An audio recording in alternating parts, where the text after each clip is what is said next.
பிரியமானவர்களே, இன்னைக்கு கூட உங்க கூட யாருமே பேச ஆள் இல்லை, தனிமையா இருக்கிறோம். இப்படி நான் தனிமையா இருந்து கஷ்டப்படுறேனே அப்படிலாம் நீங்க யோசித்துக்கிட்டு இருக்கீங்களா? கவலைப்படாதீங்க. நீங்களும் ஆண்டவராகி இயேசுவை நோக்கி பாருங்க.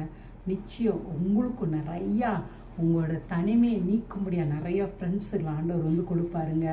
நிறைய உறவுகளை உங்களுக்கு கொடுக்கறத நீங்க பார்க்கலாங்க. இப்படித்தாங்க நீங்க ஆதியாகமம் 41:52 பார்த்தீங்கன்னா ஒரு வசனம் இருக்குதுங்க.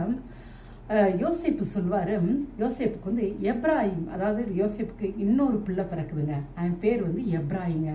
அதோட அர்த்தம் என்னன்னு கேட்டீங்கன்னா, அவன் சொல்வான், நான் சிறுமைப்பட்ட தேசத்திலே தேவன் என்னை பழுக பண்ணினார் என்று சொல்லி இளைவனுக்கு எப்ராஹிம் சொல்லி பேரிட்டானாங்க. மூத்தவன் மனாசேன்னு ஒரு பையன், இப்ப 2வது பையன். இவனுக்கு ஒரே சந்தோஷம். ஒரு ஆம்பளை பையன், இப்ப 2வது ஒரு ஆம்பளை பையன். யோசேப்பு யாருன்னு கேட்டீங்கன்னா 17 வயதுல விற்கப்பட்டு அன்னையிலிருந்து இவன் பாத்தீங்கன்னா அடிமையா இருக்கான். ஜெயிலையும் இவனுக்கு வந்து ஜெயில் கைதியாக இருக்கான். இது வரைக்கும் 13 வருஷம் இவனுக்குன்னு உறவுகள்ன்றது யாருமே எகிப்துல கிடையாதுங்க. ஏன்னா அவனுக்கு உறவுகள் இருந்துச்சு, பெரிய குடும்பம். யோசேப்பு யாரு? யாக்கோபின் குடும்பம் 70 பேர் இருந்தாங்க. ஆனா இந்த இடத்துல இவனுக்குன்னு ஆள் இல்லைங்க, இவனுக்குன்னு சப்போர்ட் பண்ண ஆள் இல்லைங்க. இவனோட பேச, இவனோட இருதயத்தை ஷேர் பண்ண, இவனோட சிரிச்சு பழக விளையாட யாருமே ஆள் இல்லைங்க. இவன் அடிமையாக தான் பார்க்கப்பட்டாங்க. ஆனா இப்ப பாத்தீங்கன்னா இவனுக்கு 2 குழந்தைங்க.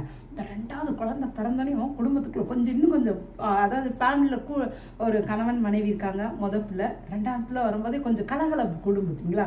அப்ப எவ்வளவு சந்தோஷமா இருக்கும். அந்த சந்தோஷத்தை தாங்க யோசேப்புக்கு ஆண்டவர் கொடுத்தார். அந்த குழந்தைய பார்த்தோன்னே அவனுக்கு ரொம்ப சந்தோஷம்.